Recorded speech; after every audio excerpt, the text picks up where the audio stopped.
All right, wonderful people, welcome back to this wonderful channel where we bring you back to back update and information as the hot. In case you have not joined our social media handle, what are you waiting for? Kindly go ahead and subscribe, like, comment, share, and also remember to on your notification button so that whenever our news drop, you will be the first. We'll collect them. Let's go down to the news proper as it is hot. You don't share for the obodo. I say shout out before I go continue to all of us of freedom all over the world, wherever una dey. I say shout out to una. I say anything where you dey do where we say good. I say God Chukwuka Almighty go continue to dey provide for all of una. The one way they do, you know, go stop. I say make I carry you dey go straight away to the matters where we say it dey happen for the obodo. Because it don't shele. Our people say that the toad does not run in the afternoon in vain, because if there is not something chasing it, it must be chasing something. That's how it is. Let's go down to the information of the day.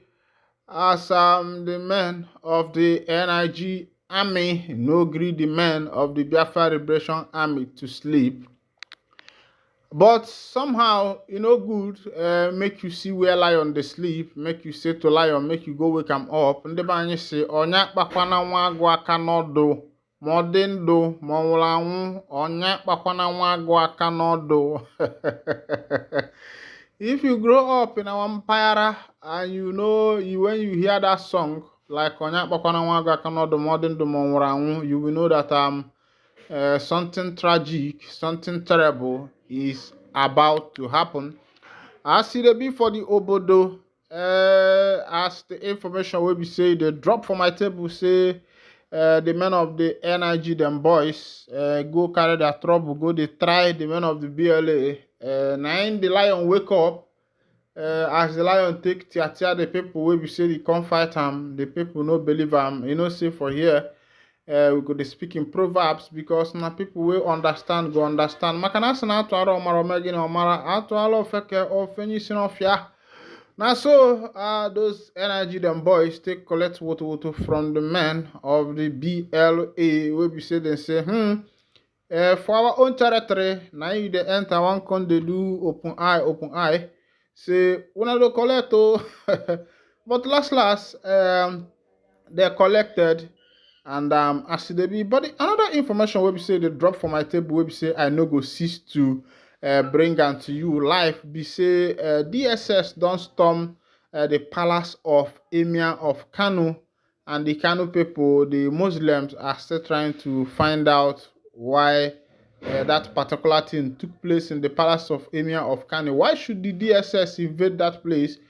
One thing about these northerners is that they so much cherish their monarch and the rest of them. Meanwhile, in Alibo, it seems as if many of us are watering down Ihani the Diebube, things like the kingship, the authorship, the obis, the Ezes.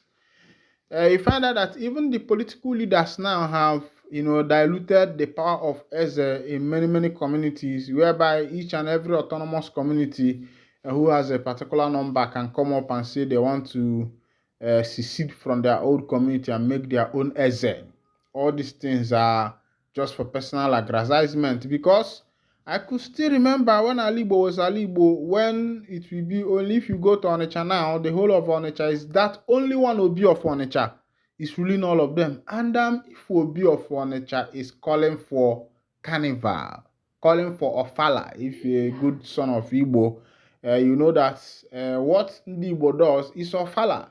If Igwe, Obi, or Eze is doing Ofala, and you see the calibers of men, you understand why Obi of Onitsha is Obi of Onitsha, why Igwe of Ibuku is Igwe of Ibuku. But because of the greediness, especially in the place called around Imo State Axis, during the tenure of Rochas Nwokorocha, who brought, allowed the villagers, due to divide and rule, to be able to take his politics to the grassroots.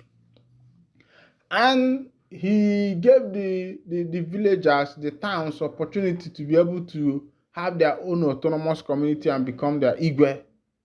And thereby, the politicians planted their own men, dividing the communities because of their personal aggrandizement. And through that way, they were able to conquer all the localities, which was very bad. Now, Ndi Igbo threw away what made them Ndi Igbo, and somehow they still blame other people. Meanwhile, let me carry you back. I decided to touchlight, some of these stories, some of these histories, so that you will know where what is happening to us from.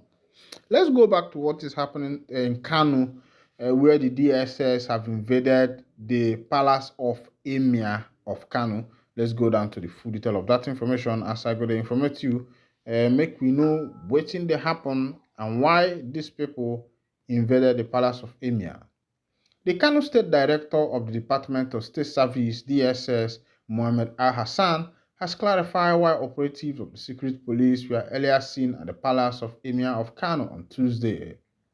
Speaking with newsmen, Al-Hassan explained that the presence of DSS operatives at the palace had nothing to do with the State House of Assembly's decision on the Kano State Emir Council law. He stated that the DSS only deployed its personnel to the palace as part of security arrangement for the expected visit of the First Lady, Mrs. Oluremi Tinubu, to the Emir. According to him, media reports alleging that it invaded the Emir of Kano's palace are untrue. He said, however, that the personnel were withdrawn following the postponement of the visit due to the absence of the Emir in town. The DSS director urged Nigerians to disregard the false and malicious report, which he said was aimed at causing unnecessary tension and misinformation. Meanwhile, the Kano State House of Assembly had on Thursday replaced the Kano Emirate Council Law 2019, thereby dissolving the Emirates of Bichi, Gaya, Keyaru, and Rano.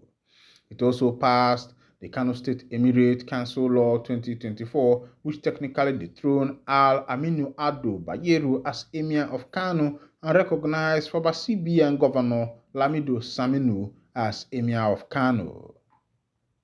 My people, I don't see as it happen. I was wondering what is happening to Ali Igbo. As I have just explained to you now, you will find out that the same thing has taken its seat in the land of the North. When politicians are mad for power, when politicians are too anxious for power, when politicians really want to get power by all means, they do whatever they think they can do. They use the Constitution. They twist the Constitution. They go back to the foundation of the nation. Of course, if you are a good citizen of any nation, you and I, we agree that the Constitution is the foundation, the structure of any nation. And whenever the Constitution is tampered with or watered, it means that the foundation, the structure of that particular nation has been tampered. Look at what happened in the 1999 Constitution, where a lot of things were watered down, and this was what brought a lot of loopholes in Nigeria government during the time of Olusegun Obasanjo and the rest of them, whereby the Constitution was watered down in order to favor the elites. And now, everybody is suffering the consequences because when you are in power, you think you are going to be there forever. Another person will come and change things too because you are the one who showed them the way. Now, the same thing that happened in the southeast, Ali Igbo, is now happening in the northern part, in Kano, whereby they have passed through the corners of the Constitution to be able to change whatever that is happening in the Emirate of Kano. And I am wondering, when has the Nigerian Constitution become so flexible? It was a rigid constitution that passes through the House of Assembly, through the Senate and the rest of them, lower house and the upper house and the rest of them. Now, it looks as if passing through these means and processes are just like passing the water through the hole, which is now very easy because whenever a set of people decide to bend for what is not good, everybody is siding the president, everybody is siding the governor, everybody is siding the Igwe, and nobody is opening mouth to say anything. And I am telling you that that particular nation is bound for a fall. Meanwhile, it looks as if that this is where I'll be winding down the curtain. But before I wind down the curtain, let me bring to you another information as it happen for Ali Igbo. This is another kingship tussle. Kingship tussle. You know, understand. Let's go to the information so that you can see what thing they happen. Igbo speaking community declares as Anthony Chibo Elui as authentic SND Igbo of Amuo Odofin local government area. This is another tussle where in Amuo Odofin local government area. SND Igbo there, and this is not even SND Igbo in Ali Igbo. These are people who are in another place doing their hustling, and they are still there fighting for SND Igbo. Let me carry you to the full detail of the information. Makanande bias na ana amwa atu ife nwa or the cardinolu iblesbo nwa fi Igbo e watachale awota. The tussle for Ezeship between Eze Prosper Chukwuma and Eze Augustine Ojukwu may have finally ended following the declaration of Eze Anthony Chibo Elui as the authentic SND Igbo of Amuo Odofin local government area in Lagos State. The PM Express report that Eze Elui, whose palace is located at 38A Kadoso Street, Kirikiri Town, Lagos, was declared the SND Igbo in Amuo Odofin local government by the chairman of Board of Trustees, Justice Jonathan Nnaji. The declaration was made despite the fact that Eze Prosper Chukwuka was issued with certificate of recognition as SND Igbo in Amuo Odofin and first term by the president of the Igbo-speaking community Lagos State, Chief Sunday Ude. The declaration has made the certificate issued to Eze Chukwuka as SND Igbo in Amuo Odofin local government null and void and of no effect concerning Ezeship in the local government. By the decision, Eze Chukwuma and Eze Ojukwu can no longer parade themselves as SND Igbo in Amuo Odofin local government, and the fate of their kingdom have not been disclosed equally by the board. Earlier, the board chairman, Dr. Nnaji, declared that Ojukwu was not crowned SND Igbo in Lagos State and cannot be described as SND Igbo in any part of Lagos State. But on SND Igbo, Chukwuka, Nnaji identified him as one of the SND Igbo recognized by the board because he has record of being crowned SND Igbo by the Igbo-speaking community, unlike Ojukwu. This was corroborated by SND Igbo in Amuo Odofin, Eze Anthony Chibu Elui, who stated that he was crowned SND Igbo of Amuo Odofin in 1999 in the old 20 local government areas, and is the second oldest Eze after Eze Hyacinth or Azurike in Lagos State. He explained that the chairman of the occasion on the day he was crowned SND Igbo in Amuo Odofin local government was Romi Ezuronwuka Ogirisi Igbo, owner of Rogeni Stadium and Tourist Center, Oba in Anambra State. He also explained that the late traditional ruler of Obatan in Anambra State, His Royal Highness Eze Ogboko of Oba, gave him letter of recognition and recommendation before he was considered and crowned SND Igbo in Amuo Odofin. He also mentioned Chief Chris Egwilo as among the screening committee members who will thoroughly screen candidates and even went to the candidate hometown to verify about the persons. He stated that when he heard that Ojukwu and Chukwuka were fighting between them, who is the SND Igbo in Amuo Odofin, he was amused and did not want to engage both of them as they had earlier come to his palace to pay him homage, but stated that he was embarrassed and publicly insulted by the Igbo-speaking community of Lagos State. He explained that when Ojukwu met him, he frankly told him that he is not Eze, rather Onowu of Ezudo, created by Eze Onwuzuruke. As such, all the Ezudo installed by Onwuzuruke are not SND Igbo in Lagos State. The 76-year-old Eze Elui stated that on the issue of Eze Chukwuka, he said he came to his palace when they were planning to crown him SND Igbo in Festac Town, and he was conducting investigation on the petition written against him.